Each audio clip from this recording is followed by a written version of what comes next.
Good afternoon, everyone.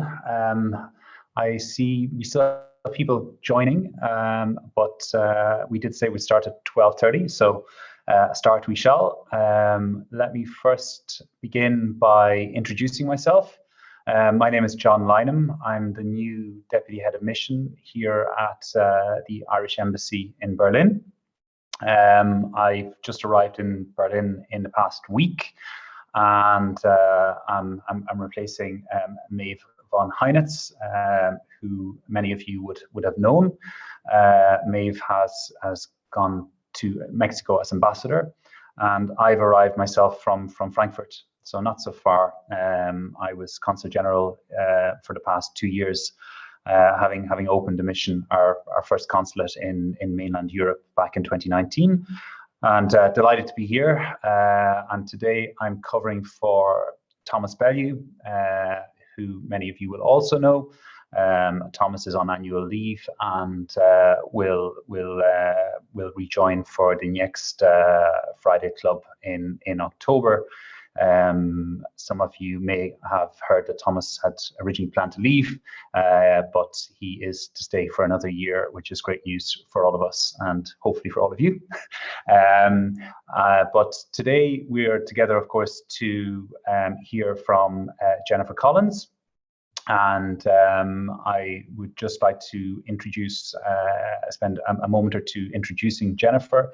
And to thank her for agreeing to be the first speaker as we start a new term, and after a summer holiday in which I hope everybody had a great summer, and that everybody stayed healthy and is ready for the autumn ahead.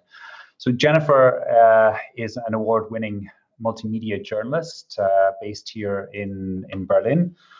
She's originally from Dublin, and she moved here back in 2008 to study initially, and she has a BA in journalism and German from the DIT, which is now, I think, the Technical University of Dublin, and an MA in political science from the University of Potsdam with a focus on international relations and European integration. She's mainly working now for Deutsche Welle, which is, as many of you know, is Germany's international broadcaster, covering climate, environment, and globalization, among other issues. She's worked for El País, USA Today, The Washington Post, and for Canada's Globe and Mail. And she's focusing in her work on issues including inequality, human rights, and justice. She's reported on Northern Ireland, some of the legacy cases there, on migration, far-right issues here in Europe, and her previous projects have taken her all the way to Afghanistan, and she produced at that time reports on the political situation, food security, and women's rights. And of course, sadly, that's a country that has been topical in recent weeks for all the wrong reasons. But we look forward to hearing a little bit about that during this hour that we have with Jennifer. She hosts a new podcast, which I think we have posted on a link on our social media, called Flawed, and this is investigating whether the European laws that were I suppose introduced or legislated for that in the area of protecting women are actually doing what they're supposed to do or what was planned.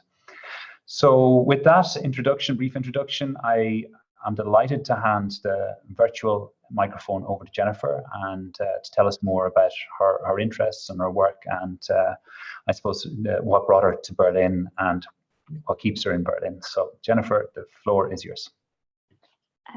Yeah, thank you for the lovely introduction. I feel like I don't need to say anything. I can just go now. You've covered it all. Yeah, thanks for having me on to speak a bit about my work and why I'm here in Germany. And yeah, thanks to everybody who has joined. It's nice to know that people are interested. Yeah, as was mentioned there, I'm from Dublin. I'm from a suburb of Dublin called Palmerstown, West Dublin. That's where I was born, or like where I was raised. And yeah, I've always, like, how did I end up in Berlin? How did I end up in Germany? I always had an interest in Germany, German history, German culture and literature.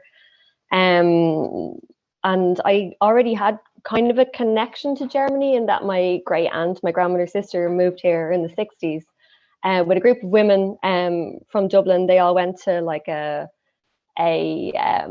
big interview in, I think it was like the Green Isle or the Gresham or something like that, to work in a factory in this tiny Bavarian village.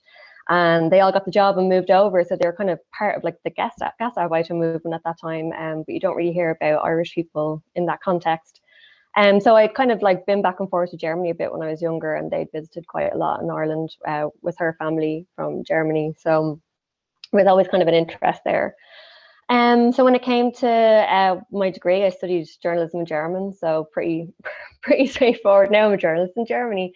So yeah, I studied there, and I did an Erasmus semester in Leipzig, which I really wanted to go to the former East. I was always kind of like fascinated, I think. And one of the reasons why I guess I'm in Berlin too, or what really drew me to Berlin was, this kind of, division of the city and division of the country and all of that history there. So yeah, I studied in Leipzig for 6 months and then came back and finished my degree in Dublin. And then I worked in Dublin for a year. I was working for like a local newspaper out in Tala, and also for Village magazine with Vincent Brown when he ran that magazine. And I would say, like, if you're starting out in journalism, like, working for a local newspaper is like a really, really great way to start. In particular, I mean, I think local journalism is really important anyway. So I got a lot of really great training there, and it was a really good foundation for, what the work I do now. But yeah, then I moved here in 2008. That was when kind of everything started to fall apart a little bit in Ireland with the financial crisis. And the newspaper I worked for folded, and Village was in a bit of trouble too. But I would have moved to Germany anyway. I would have moved to Berlin anyway. When I was in Leipzig, I was always up and down to Berlin, and I was just really fascinated by the city. So yeah, I applied for a DAAD scholarship, from the German Academic Exchange Service, and got it. So I was really lucky, and yeah, I came here to study the master's for 2 years. And yeah, one of my focuses was European integration. I thought maybe I'd go to Brussels and be a reporter, but I ended up staying here in Berlin because I just loved it so much. Yeah, I mean, when I first moved here, like, the city was obviously very different. It was 2008. It was really easy to find a flat. It was cheap. The city wasn't as full or as busy, and there was an Irish community here, but it was a lot smaller, and I think less kind of, I think there's a lot more going on with the Irish community now. I mean, around the embassy, and also, a lot of Irish businesses have kind of grown. Like, people who moved around that time have, started businesses, and they've become community hubs, and more people have moved over, and there's the GAA clubs and everything. So, but at that time, there were Irish people. Maybe this is just me, but I felt like we didn't hang out loads together. Maybe there wasn't the critical mass. But yeah, while I was studying, I was also doing some student jobs, working for like a media analysis company and also an educational research company. And I was blogging for NPR Berlin. I mean, I was doing that for free. And also had a podcast at that time with a friend of mine. It was actually probably one of the earlier podcasts. Like, people weren't really podcasting at that time. And we had it was all about Berlin and different things that were happening in the city. And we had quite a lot of followers too, which was nice. So yeah, that was a good way to like kind of get to know the city as well, and people and different districts and what was going on.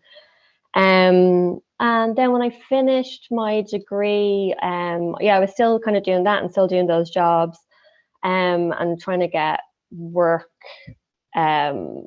in journalism, which isn't an easy thing to do. You're pitching places, you're being rejected a lot, and especially when you're starting off in the field.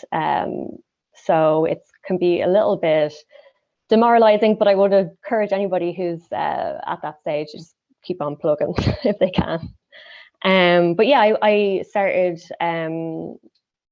I got a job working for like a really small news agency called Associated Reporters Abroad. It was actually completely journalist led. We were just a group of freelance journalists who were working together and pooling our resources, like pooling our contacts and editing each other's work and helping each other out. It was actually really, really great place to work, because there were journalists from all around the world, of like varying degrees of experience. So you had journalists who maybe been working like 20 years and had been working all over Europe and had really great contacts, and would help you kind of get pitches placed and everything like that. So it was really good. And we had a kind of a model where we were doing a lot of work for US papers like USA Today and pitching stories from Europe, but we also had a network of journalists around the world. So they were, like everywhere, and they could pitch through us, and we would help get their stories placed in the English-speaking press. That the whole idea, like what we also wanted to achieve, was like to improve like the foreign coverage in British and US papers, because at that time a lot of foreign bureaus had shut down and people didn't really have correspondence in places. And so we with this kind of network, we were like, okay, we have journalists on the ground, they want to get their stories placed. They're from these countries, like they know it well, so they would pitch through us and we would edit their stories as well.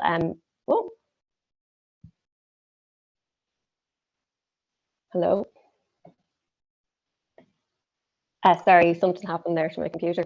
So we would having some technical issues. We would place their stories, and then when there was like breaking news in that country, we would also collaborate on stories. So like one of the big ones was like the Israel-Gaza conflict. That was back in 2014, I think. So so that was like so I was editing stories, I was also writing stories, I was working with journalists from around the world remotely. Like it was just a really, really great training ground. It was a lot of work, but it was just a real privilege, first of all, and then it was just really, really great experience. And at that time I applied for a grant from the European Journalism Centre, sorry, I just see Dave's comment there. I'll send the link around. It was called Made Us with a Microphone, the podcast back then. So I applied for this grant. It was a development reporting grant from the European Journalism Centre, and that was to do a project about women's rights around the world. So a couple of us who were working together in Berlin went to various places. One of my colleagues went to Kenya, another went to Egypt, I went to Afghanistan, somebody else went to Pakistan, and then we were also working with local journalists on the ground there. So that's how I ended up going to Afghanistan. So I was only there for a short time, but I was there just before the elections in 2014. That was when Ashraf Ghani was elected, and it was the first kind of like democratic transfer of power in Afghanistan, I believe. So it was a really, on the one hand, it was a very volatile time. There had been quite a few shootings and bombings. There was a journalist shot on the street. I think he was a European journalist just before I arrived, and there was another terrible shooting on Persian New Year in one of the hotels there. And so it was really, people didn't know what was going to happen. They were very worried. But then there was all this kind of hope in the country as well. Like we did a lot of reporting, speaking to like young people involved in political movements, young women, young men who were like fighting corruption and trying to, they just really wanted to have peace in the country, to better the country. And there was a lot of hope as well at that time with maybe what a new administration could do. And it was very, I mean, it sounds weird to say it was interesting. It was definitely very tense at that time there, but I had very kind of mixed feelings while I was there. One day you'd be like full of hope, and the next day you'd be like, oh God, no, these terrible things are happening here, But yeah, so I was there for reporting on the kind of the pre-elections and what the lay of the land was, and then also doing a story about women's rights with two young women who had started a tech company, and they were teaching girls how to use computers and how to code and different things like that. So, and then I did a bit of reporting on kind of environmental issues and food security in Afghanistan, because Afghanistan is one of the places where people were first farming. So it has a long tradition, and there's a lot of like heirloom foods that come from there, like original strains of wheat and everything like that. So it's a kind of important place for food biodiversity and general food security. And it's a huge agricultural nation. Like 80% of people are living from agriculture, mainly subsistence and rain-fed agriculture. And there's a lot of drought and stuff there. So, and water. There's a big lack of water infrastructure because of like 40 years of conflict. There's just the war. Like I spoke to somebody last week about it for climate change in Afghanistan story I was doing about how climate change is a kind of multiplier in the conflict there, and he was talking about how war is development in reverse, because you just don't get to really there's no stability, and you don't get to invest in the infrastructure that you need to invest in. So it's just an extremely vulnerable country to climate change. So I mean, I was working there for a few years, and then I had always been doing bits and pieces for Deutsche Welle, and then a job came up at Deutsche Welle on their environment desk as an editor and reporter. And climate and environment is always something I've really cared about, like from the time I was really like a teenager. And I've been reporting on it on and off. And I think it's like I think in the last year or so, I mean, people are really realizing how important it is in terms of like how we communicate this issue, and how important and how it's been neglected in newsrooms and by journalists for a really long time. So I'm glad to see that there's a lot more movement around that now. So yeah, I have been doing that for a few years, working on the desk there, commissioning stories, editing stories, writing stories. And I've been doing, it's a mix of online and video and radio. So it's really, I mean, good, like varied work. And during that time, I've also worked for other departments in Deutsche Welle. So, obviously I've been away from Ireland for a really long time now, like lived over here since 2008. So when I first left, I feel like, I was like 23, and I was like, I need to get out of here. I need to get out of Dublin, and kind of was, maybe rejecting the place a little bit. But in the time I've been away, I think my relationship to Ireland has also changed a lot, and I'm always drawn back to do stories. So I've done a lot of reporting from Ireland, and there's been a lot of interest in Germany about Ireland, I think, particularly since Brexit. So, and I'm not just about Brexit issues, but, about the country in general. So, I've gone back and done stories about this kind of interest at the moment in Irish women authors, and also a lot of the kind of social changes in Ireland, and then also in the north, on legacy issues and community relations in the north, and how Brexit is affecting the north, and all that kind of stuff. So it's great work in there, because at Deutsche Welle, like, you just have a lot of opportunity to do a lot of different stories. Like, I'm climate and environment reporter, but I get to do a lot of things outside of that too. And and in the last couple of years, or this year, I started this podcast, Flawed _pod, if you want to follow it. It's about women's the laws on violence against women in Europe, and how good they are, whether they're doing the job. So I'm doing that with a colleague of mine, Louise Osborne. We are actually we do a lot of reporting together. Like, a lot of the reporting I've done in the north has been like we've gone together, like our skills complement each other nicely. She's a multimedia, she's a camera person as well. So we just do a lot of stories together, and we've also reported from a lot of UN climate conferences together. too. So the idea was that, you know, that there's a lot of, you know, we have this idea of like Europe being this bastion of human and gender rights, and is it really the case? Like, are the laws really standing up to that? And that's kind of what we're investigating with the podcast. So, I mean, it's a lot of work because we're doing it on the side of our full-time jobs. And a lot of reporting goes into a lot of research and then editing and all that kind of stuff. So it's a bit slow going, but we're getting there. Yeah, so that's kind of where I am now. But basically, I mean, with the being here in Germany and why I've stayed here and why I've stayed in Berlin, I mean, it's just, you know, speaking German and being here in Berlin, it's given me an awful lot of opportunities I don't know I would have had I stayed in Ireland. Just because the media landscape is a lot smaller, and a lot of newspapers and media outlets are closed or were folding at the time I was leaving. And you know, Berlin is just like, it's a great location in terms of, you know, Germany is such a major European power.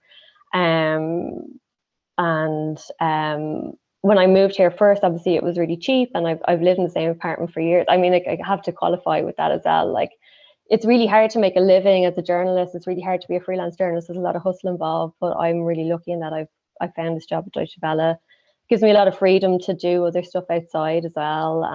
And yes, I've just had a lot of opportunities here thanks to that. And, you know, the opportunity to work with journalists like Deutsche Welle and the place where I used to work, in this really international environment. You know, it's German, but then there's also journalists from all over the world there speaking loads of different languages, and you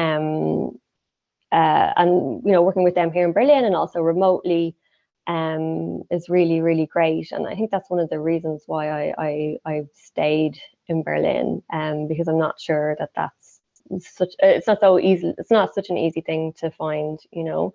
And I've also, you know, with journalism and with the opportunities I've had here, like, I've been really lucky to be able to go to all of these different countries to report, be in all these different situations. You know, one day you could be speaking to a climate like scientist, the next day you could be speaking to a community gardener in Uganda, and the next day you could be speaking to, I don't know, a famous drag artist in India. Like, you're just so varied in your scope and what you get to do and who you get to speak to. And I mean, it sounds like really hackneyed or something, but it's a really, like, it's a big privilege to be a journalist and to get to hear people's stories and to have people trust you with their stories and to get to tell them. So yeah, that's that's it really. I don't know if I think I kind of flew through that. So yeah. Thank you, Jennifer. I have to say, it's already stimulated a lot of questions in my mind, but I will only pose them after I have taken some questions from the floor. But thank you for that. It was, I suppose it probably reminds a lot of us participating today why and how we also were attracted to Germany, going back to, I suppose, when we were students, learning the language, right through to starting and sustaining our careers. But we do have a question from Eleanor Johnston about doing a master's in Germany. A lot of us will have done maybe Erasmus or maybe shorter term courses, but you've done your master's here. So Eleanor asks, was it a taught or a research-based course? And your dissertation then, was it in German or in English? So you might just want to touch on that. And then there are a couple of comments just in relation to your podcast. I think an earlier podcast was Mädels with a Mic. I did find it myself yesterday as well, and have it now on the list of to listen, and look forward to doing that. So maybe you might post a link later if you're able to do so within this chat function. And there's Kate, David, and Eleanor, who are all looking forward as well to listening to that. Cool. Yeah, thanks. Yeah, thanks for your question, Eleanor. Yeah, the master's I did, it was a taught master's. And actually, it was kind of difficult. I mean, not only from like my German was okay then, and I obviously done the Erasmus and everything like that, but it's really different kind of doing something like an academic course in German and something like political science. I mean, it was really hard. And also because I'd studied journalism and we'd done a bit of politics, I was really catching up in terms of the language and also the political science itself, because people in Germany, people will tend to have done their bachelor or whatever in the subject that they then go on to do their masters in, which is not like necessarily the case in Ireland. Like you could do, journalism, and then you could go on and do a master's in human rights law or something like that, and they don't expect that you would have necessarily done your bachelor degree in that. So the dissertation, I did it on European defence policy. It was about like small state security policy, and it was a comparison between like the Netherlands and Ireland. And it was like kind of about neutrality and that kind of thing. But I was going to do it in German. I'd done like quite a few of my, like the good thing about the course and the good thing about studying at a university in Berlin is that you can take a lot of classes in English. So I was probably doing half and half, like taking some classes in German, some classes in English, to make it a bit easier on myself as well. And I was going to do it in German, and then my supervisors were like, just do it in English. Because they were like, the academic language is so difficult in German that like just doing it. But it wasn't a very big vote of confidence. I'm glad I did it in English in the end, because I think I would have had a nervous breakdown otherwise.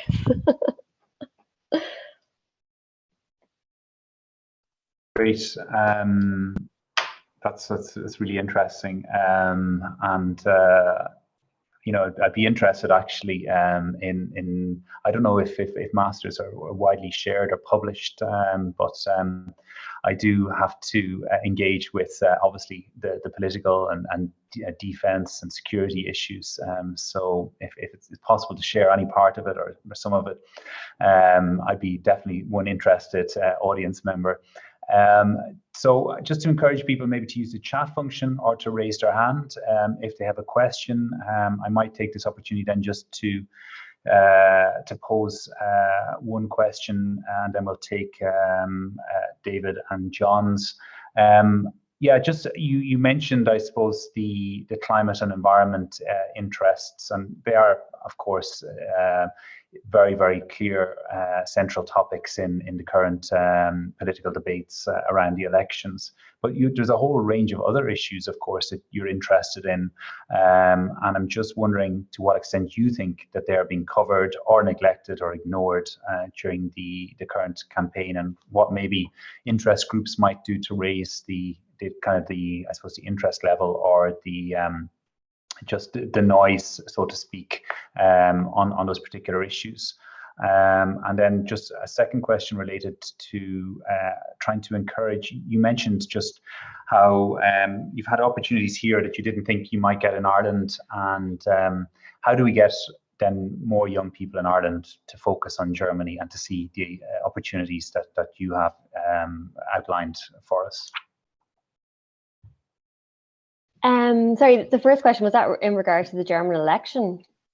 Yeah, it's just exactly the elections. You mentioned that sort of climate and environment are focuses. They're obviously been covered, but the other issues that you're interested in. And just like justice or exactly, and women's rights, the equality agenda, and just the legislation, the protection. Are we hearing anything about that? I think back to say Sunday night's Triel, 2 hours. But I could name the list of issues, and there were obviously many issues, including digitalization, that were just not covered. Mm-hmm. Yeah, that's a difficult one, I think. Obviously, it's up as well for journalists to kind of try and highlight those issues and try and push them, and ask politicians the right questions there. But I do think a lot of journalists are under a lot of pressure to like produce stories every day, and there's a lot of like, there's no time to do that really like investigative stuff and to do those, you know, stories that really kind of spotlight those issues, because there's just, you know, you have to get the story out every day or a couple of times a day, because you're just feeding like the beast of the internet and Twitter and all that kind of stuff. And like I said, like, I mean, the story, the podcast that Louise and I are doing, it's something that we're doing on the side of our work, and not everybody can do that, you know, not everybody has the time, can find the time to do that. So I think like, yeah, there's a problem in journalism at the moment, I would say. Well, apart from like understaffing of newsrooms and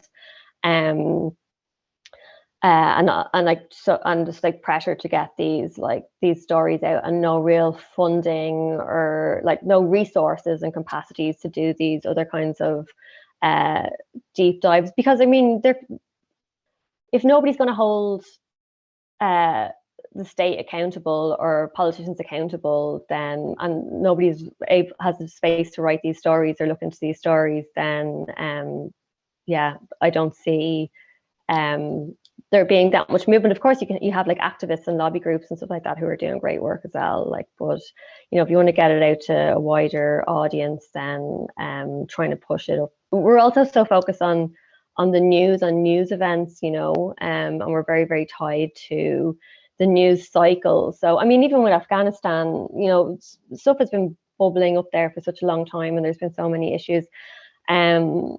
But we don't get to report on those stories until there's this big news event. And then at some point, everybody's attention shifts elsewhere, and you don't get to stay on those stories. So it's a bit of a problem with the business model as well, I would say, of journalism. And then the other question was about, I'm not sure if that answers what you were. Okay, cool. And the other question was how to get more people, young people interested in Germany. That's a good question. When I was, you know, when I was learning German first, and when I was, you know, when I was studying, I spent a summer in Munich. When I was telling people at home or friends at home, yeah, I'm going to Germany, and they were just like, why? They couldn't really understand. Like, they didn't, like, I guess they had this idea, they had this kind of stereotype of what Germany is, and yeah, just didn't really get it. And I was really trying to explain, like, no, it's like this really very diverse country. It's huge. You know, you could go, like, Hamburg is so different to Munich, it's so different to Cologne, it's so different to Berlin, and it's got this, you know, it's a very dynamic place. It's a very diverse place in lots of ways within Europe. But you know, when people came to visit me, then they kind of got it, you know.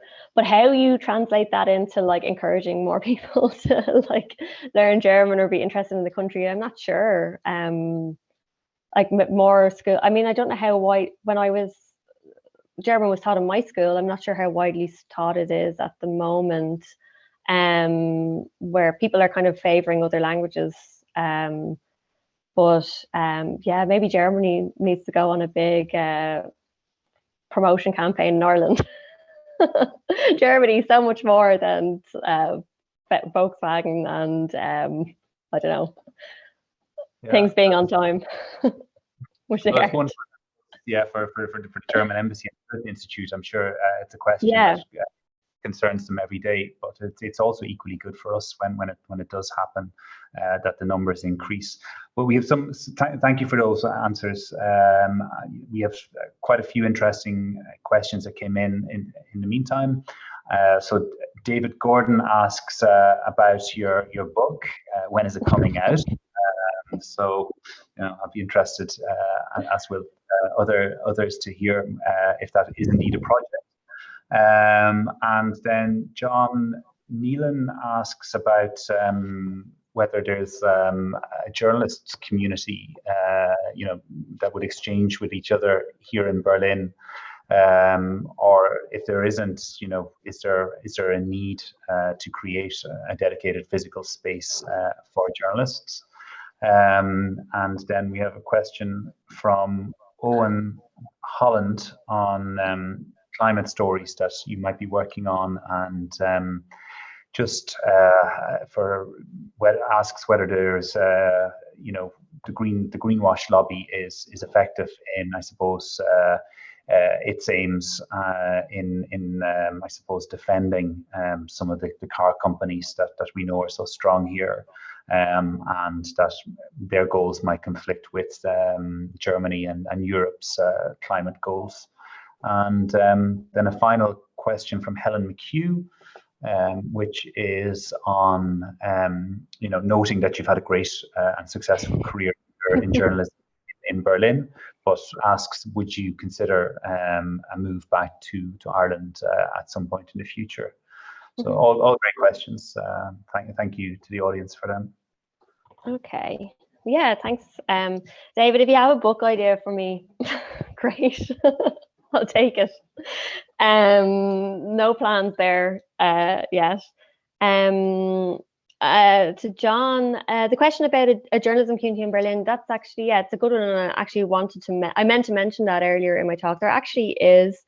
So when I was starting out first here, I would say already, like the Irish community here is, I think, generally very helpful. When somebody moves over, they're helping each other out. There are Irish journalists here, like Derek Scally and Siobhan Dowling and that kind of stuff. And they were very open to, you could send them an email or whatever, a meetup, and they were really, helpful in giving you tips and that kind of thing. So that was a huge help. And definitely, if you're moving here, something I would recommend to do. To email me or whoever, like that's. And we actually had for a while an Irish journalism meetup. I mean, it was open to like people who weren't from Ireland as well, like we weren't exclusive, but it started off with a couple of us meeting up and then turned into a regular thing. We haven't done that in a while, but there's also a kind of a foreign correspondence meetup or a foreign journalist meetup too, that also obviously hasn't really happened so much in the last year. So there's that, and then also there's a good Facebook community. It's like freelance journalists in Berlin, and we have meetups regularly, and it's run by a British journalist who's here, and he's very active, Jad Salvici. He's really good. He's also, we hold like pitching workshops and, help each other out in terms of contacts, and also, any kind of questions you might have about like payment rates or how to approach editors or whatever. So it's really good resource. And I, would say that journalists, people have this idea of like journalists being like, oh no, kind of a lone profession where we're like trying to fight each other for the scoop or something. But actually I've found that it's a very, everybody who's working in journalism, we see each other as colleagues, and we're definitely like help each other out a lot. And it's like been a very kind of nurturing community like here in Berlin. So yeah, there is that there. So, and it's definitely, if somebody has just moved here or wants to get into journalism here, definitely would recommend kind of joining those groups and getting in touch with people who are here, because they're very open to helping people out or giving advice and that kind of thing. Yeah, and then the other question was about climate stories. Well, at the moment, the section I work for at the environment desk does a lot of kind of stories that are focused outside of Germany. And we have a series at the moment about intersectional environmentalism. So it's about, how things like gender or, like say, for instance, like women being more affected in a different way by climate change, environmental racism. We just had a story about Roma community in Romania that's like living beside a dump, and is kind of just been, the whole area is really polluted and it's really affecting their health and stuff like that. So about another one from Uganda about LGBTQ communities. So like that's what I've been working on right now. And we're working towards like the climate conference that's coming up, the UN climate conference, which is like quite a it's quite a crucial one. I mean, they're all crucial, but it's really crucial. And we're also, I mean, we're a team, so there are other people in the team working on, like what's going on in the German election campaign, whether the manifestos, like what the campaign promises are matching up to the Paris Agreement and commitments to decrease emissions. But I do think, the greenwashing question is interesting. I do think lobbies have been really effective in, first of all, like putting a lot of, I think these two things go hand in hand, right? So there's obviously, we have like individual responsibilities, like if we can do things to change our lifestyle or move our money out of like a fossil fuel fund into a green fund, like we can take individual actions that if a lot of people do it, it adds up to a lot and places some kind of political pressure, consumer pressure. But obviously, there's like these huge fossil fuel companies and car companies that have been really effective in like overemphasizing that individual responsibility. And I think even the kind of arguments around the speed limit on the autobahn and whether cars should be moved out of cities have really been, I think they could be better reported from the side of journalists, and I think there's been I think that's been like quite an effective lobby to, like, oh, those speed limits don't make a difference. But they would make a difference, in terms of emissions. It's just a fact. Like, so I do think there is a big and effective lobby there. And I think it's really up to journalists, up to newsrooms as well. Obviously there's the activist side of it too, but up to us to highlight those things. And I think there's been a big failure in media. I think actually Deutsche Welle, and I don't plug them because obviously I work for them, but there's an environment desk there, and we do, it's a really big, there's a big team, and that's really unusual. But generally, this stuff has really been neglected, and it's a complicated issue. So a lot of reporters just don't have the background in it. So I think it's really up to news organizations to provide the training and the resources and the space so people can properly report on those things. And I mean, RTE has mentioned that this is something that they want to do, and I hope they do, because I think that climate reporting in Ireland, like in a lot of places, is lacking, and even in Germany too. So yeah. And then the last question was from Helen. Hi, Helen. Would I consider moving back to Ireland? I love being here, but I also love home, and I miss it a lot. And I'd love in loads of ways to move back. I guess it's just a question of whether I could work. Ideally, I'd love to like spend half my time in Berlin and half my time in Ireland. That's the dream, isn't it? But yeah, I would like to move back at some point, maybe, or move back temporarily, or somehow make that split my time work. Although as an environment journalist, that maybe I shouldn't be doing that, because I shouldn't be flying. It's really hard to get home to Ireland without flying. Yeah. Great. Many thanks, Jennifer, for all the detail and the really interesting answers to those questions. Again, we have about 10 to 15 minutes left, so maybe just to again encourage anybody out there who has a question just to write it into the chat function or to raise their hand.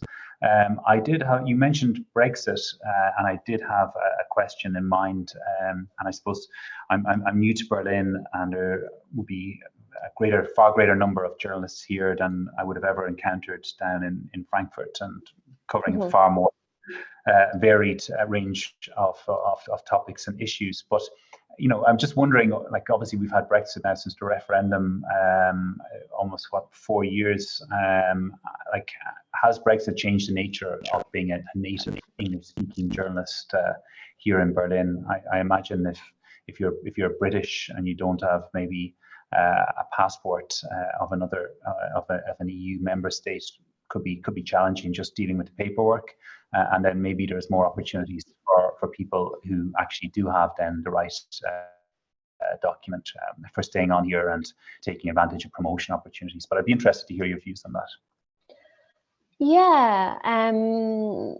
So I mean, from like a work perspective, I would say I've had the opportunity to report a lot more on Ireland because there's just been generally more interest in Ireland. And I've often actually found it surprising the number of people who don't really know, like within Germany, Ireland's position, even though I think the embassy, for instance, has been really, like, anytime I go to an embassy event, it's like, Ireland's in the EU, want to stay in the EU, but yeah, that, like, I had a lot of questions even from people in work who were like, what are you going to do when Brexit does happen? And I'm like, well, I'm Irish, so nothing, I don't have to do anything. So I think that it's actually kind of like led to a kind of increased interest in Ireland, increased understanding of Ireland's position in Europe and with regard to the UK and being an independent country. So there's that. And yeah, I mean, I think generally I've noticed like a lot more Irish people moving over here in the past while. I think there probably are more opportunities for them. Yeah.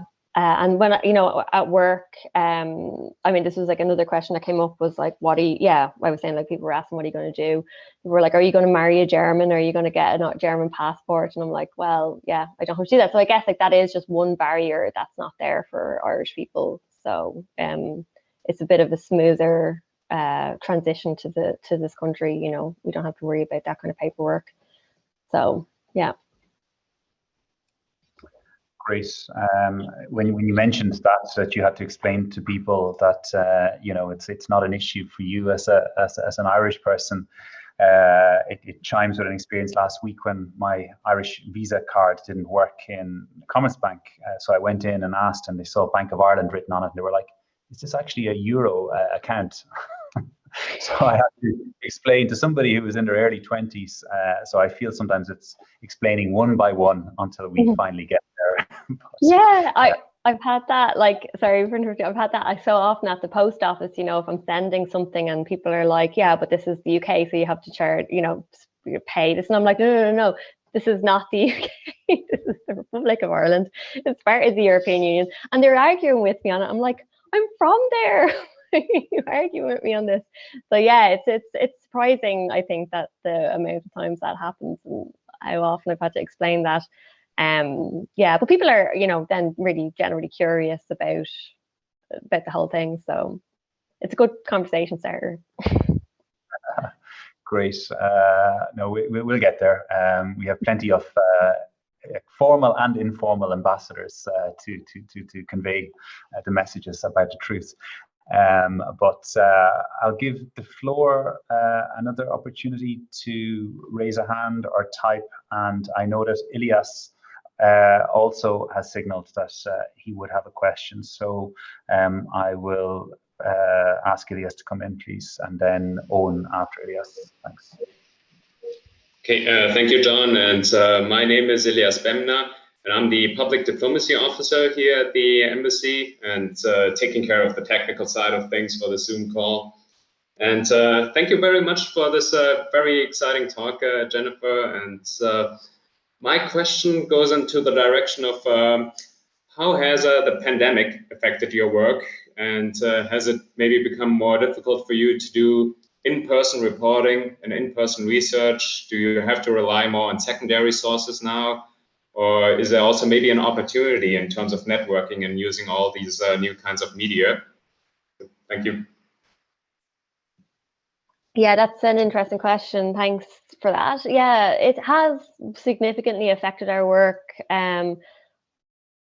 you know, we can still do in-person reporting, or we have at times been able to do it. But obviously you have to take a lot of precaution. You know, like I was doing a story there at the beginning of the pandemic, and we had literally like attached the microphone to like a broomstick, you know, so we'd have it like 1.5 meters away, and, you know, had to put a plastic bag over it. And every time we like, you know, we're speaking to somebody else, we had to take it off, put a new one on, and disinfect the whole thing.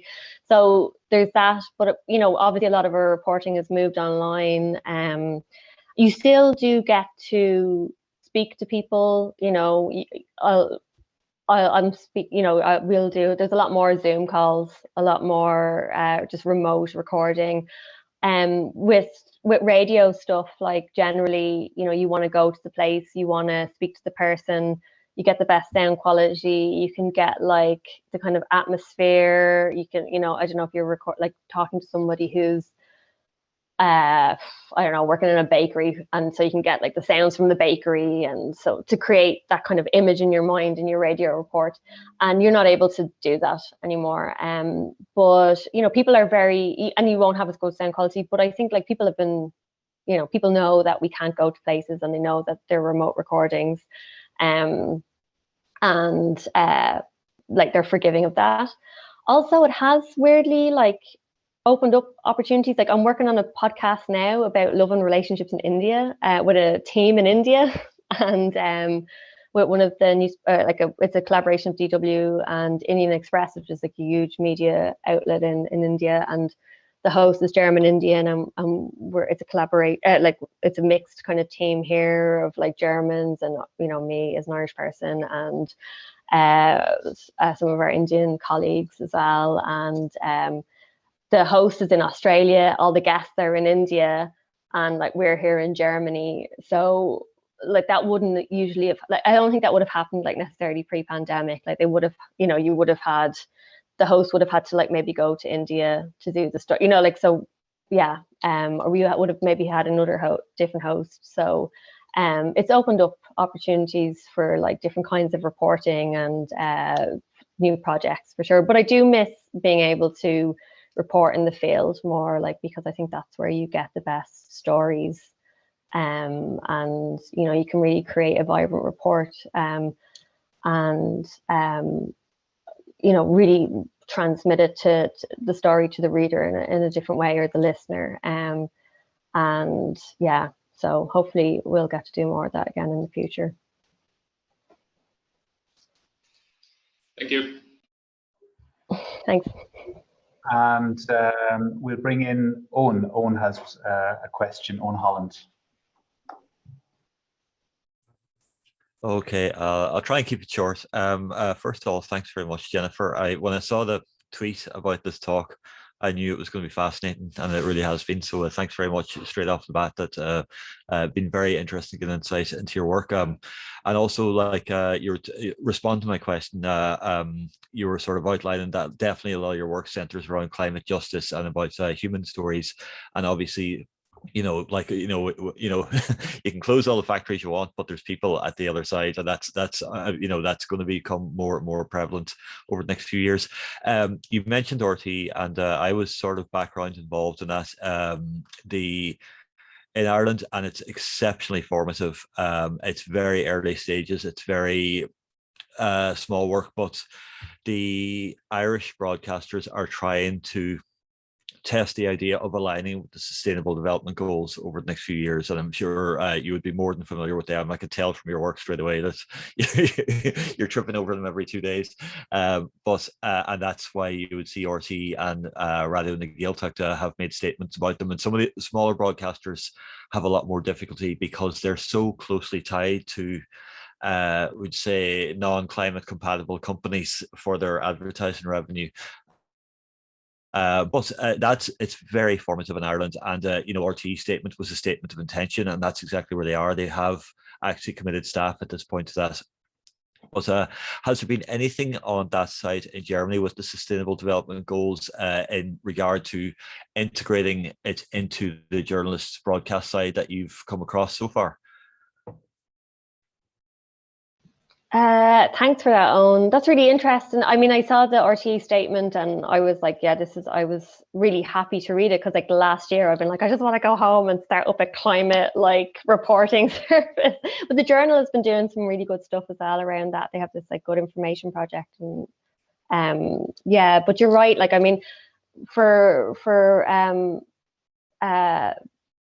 newspapers and media outlets that are you know, dependent on advertising for their for a large chunk of their budget, it is more difficult. I mean, obviously, like, you would hope that this stuff doesn't interfere with your reporting, but on one level it kind of does, and it is.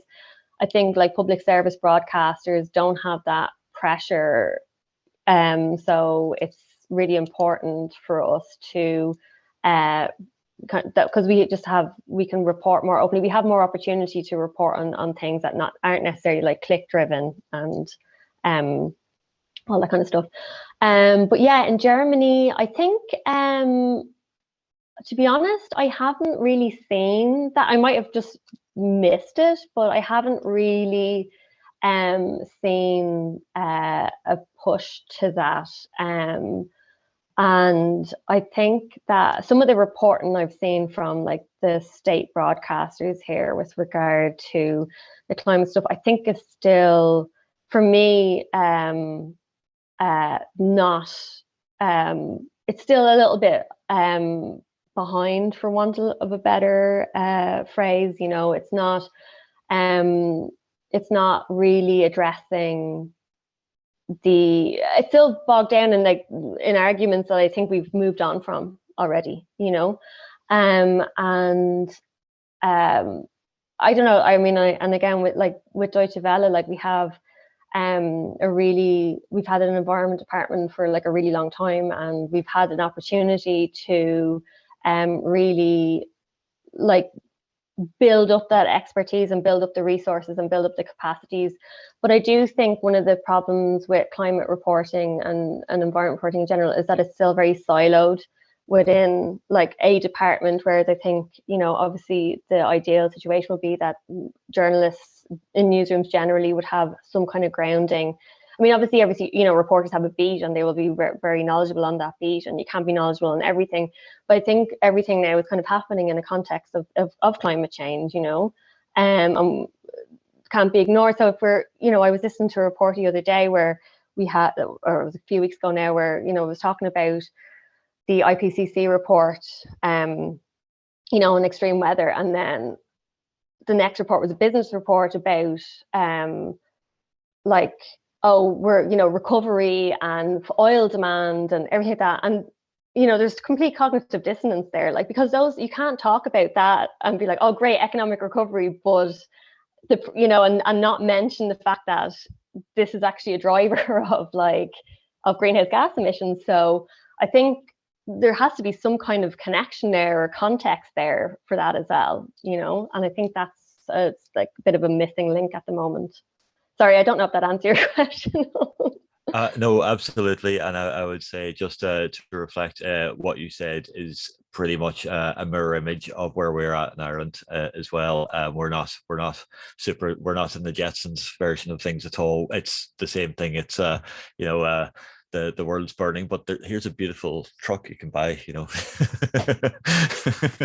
Anyway, I'll leave it. Sorry, thanks. Thank you, Owen, for the question, for listening, and for your kind words as well. I'm glad people found it interesting. Okay, so thank you very much, Jennifer. I think that brings us to the end of your presentation and the Q&A. I do want to keep to the hour, as I know people might want to get some lunch before heading back to work in the afternoon. But I will pass just to Ilias, who has something to mention as a thank you, by way of thank you to you for participating today. Ilias, please. Yes, and in order to show our appreciation for you doing this talk here and answering the questions from the audience, we will send you a gift, Jennifer, and it will be a German language copy of Heinrich Böll's Tierisches Tagebuch. And I think it's a fitting gift because Heinrich Böll, just like you, was a traveler, and he went to a faraway country a long time ago, a country that was unknown to him, and he collected his impressions there. And on top of that, there will also be a decorative paperweight with an Irish harp on it. So it's think of it as a double gift or a 2-in-1 gift. And I will be in touch with you, so you can give me your address and we will send it to you. Cool. Thank you. That's so nice. Thank you. So unexpected. Lovely. And I love Heinrich Bull. So yeah, that's great. Thank you. And yeah, thank you so much for inviting me on to talk. And it's really nice to be to be asked. And I'm really excited that people joined and had lots of interesting questions and everything. So yeah, thank you. Great. Well, thank you again, Jennifer, from my side. We really do appreciate it. You know, this is exactly why we have the Friday Club. It's exactly to learn about what you have just shared with us. And we will be, of course, in touch with people regarding October when we have a little bit more detail and a date.